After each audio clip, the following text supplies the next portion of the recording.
Bom dia a todos, graça e paz. Nessa manhã eu vou estar lendo a poderosa palavra de Deus e tenho a certeza de que Deus ele tem uma mensagem para a nossa edificação. Eu vou estar lendo o Evangelho São Mateus, capítulo 14, a partir do versículo 22, nos diz assim a palavra. E logo ordenou Jesus que os seus discípulos entrassem no barco e fosse adiante para o outro lado, enquanto despedia a multidão. E despedida a multidão, subiu ao monte para orar à parte. E chegada já a tarde, estava ali só. E o barco estava já no meio do mar, açoitado pelas ondas, porque o vento era contrário. Mas, à quarta vigília da noite, dirigiu-se para eles, andando por cima do mar. E os discípulos, vendo andando sobre o mar, assustaram-se, dizendo: é um fantasma, e gritaram com medo. Jesus, porém, lhes falou logo, dizendo: tende bom ânimo, sou eu, não temais. E respondeu-lhe Pedro e disse: Senhor, se és tu, manda-me ir ter contigo por cima das águas. E ele disse: vem. E Pedro, descendo do barco, andou sobre as águas para ir ter com Jesus. Mas, sentindo o vento forte, teve medo, e começando a ir para o fundo, clamou dizendo: Senhor, salva-me.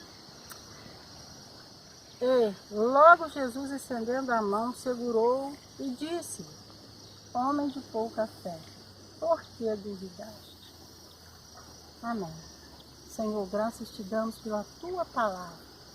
Amados, nesta manhã, Deus, ele tem uma mensagem para o meu e para o seu coração. Podemos ver que o Evangelho, segundo escreveu Mateus, que significa dom de Deus, ele é composto por 28 capítulos, e um dos propósitos do Evangelho, desse livro, é para assegurar os leitores que o Senhor Jesus é o Filho de Deus, o Messias esperado desde o remoto passado, predito pelos profetas do Antigo Testamento. Quem era Mateus? Mateus era Levi, era um cobrador de impostos do povo hebreu. Isso durante o domínio romano. Vemos que Deus, ele tem uma chamada especial na minha e na sua vida, pois vemos que Levi, ele cobrava impostos do povo hebreu. Porém, quando o mestre se deparou com ele, o convidou: vem, segue-me.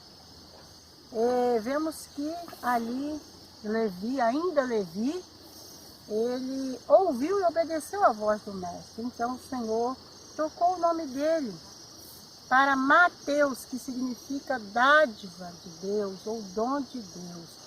E aí a história na vida desse homem que agora teme ao Senhor fora diferente.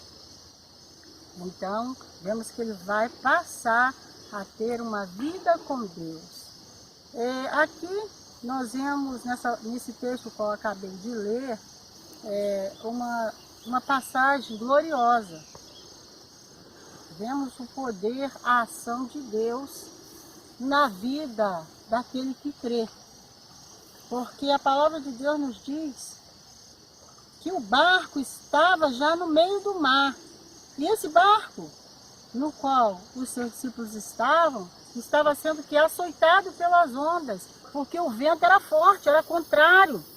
Mas vemos que, de repente, o mestre começa a caminhar sobre as águas do mar, sobre as ondas do mar. E quando o viram, até pensaram que era um fantasma. Eles não tiveram discernimento. Mas vemos que Pedro fez um teste com o Senhor. E o Senhor Jesus, respondeu para ele, né? Porque Pedro disse, né, para o Senhor Jesus, olha só, e os discípulos vendo andando sobre o mar assustaram-se dizendo, é um fantasma, e gritaram com medo. Mas Jesus, porém, lhes falou logo dizendo, tem de bom ânimo, sou eu, não tem mais. Então, a partir daí, Pedro respondeu e disse, Senhor, se és tu, manda-me ir contigo por cima das águas. Olha a ousadia, né, de Pedro, apóstolo do Senhor Jesus. E aí o Senhor Jesus, né, dono de toda a autoridade, de todo o poder, disse, vem. E Pedro, descendo do barco, ele começa então a andar sobre as águas para ir ter com o seu mestre, com Jesus, o Senhor dos Senhores, o unigênito do Pai. E de repente Pedro, né, ele começa a olhar para as circunstâncias as quais estavam sobre a sua volta. E vemos que quando ele tira o foco, quando ele tira o olhar do mestre, do Senhor Jesus, ele começa a afundar. Nas nossas vidas não é diferente. Quando o homem está focado em Cristo Jesus, ele obtém vitórias. Ele é agraciado, o milagre na vida dele acontece. Porém, quando ele começa a olhar para as circunstâncias em que ele está inserido, então ele permite com que as adversidades venham afundá-lo. Mas nesta manhã eu lhe digo, tenha foco, olhe para Cristo, porque o Senhor Jesus, ele morreu, mas a palavra de Deus em Mateus, no capítulo 28, o versículo 5 nos diz que ele ressuscitou e vive e reina para todos sempre. Então, meu amado, minha amada, essa manhã é a sua manhã de vitória. Creia tão somente no Senhor, porque Ele é fiel. Não importa as circunstâncias em que você está passando, em que o mundo está passando, o que importa é o seu coração para com Deus. Abra o seu coração, reconheça a sua fragilidade humana, reconheça a glória de Deus na sua vida e então você também irá caminhar sobre as ondas, sobre as dificuldades, sobre as adversidades desse mundo. E vemos que ali Pedro, ele obteve a vitória, e não somente ele, mas todos que estavam ali com ele. Por quê? Porque Pedro, ele foi humilde. Ao sentir o problema, ao sentir o vento forte, ele então pede socorro para o mestre. Senhor, salva-me. E então, diz-nos a palavra de Deus que o Senhor fez calmaria em alto mar. Então aproximaram-se os que estavam no barco e adoraram-no, dizendo, és verdadeiramente o Filho de Deus. Jesus Cristo é o Filho de Deus. Ele te dá a vitória. Ele opera maravilhas. Sem Ele nada somos, nada podemos. Se Deus é por nós, quem será contra nós?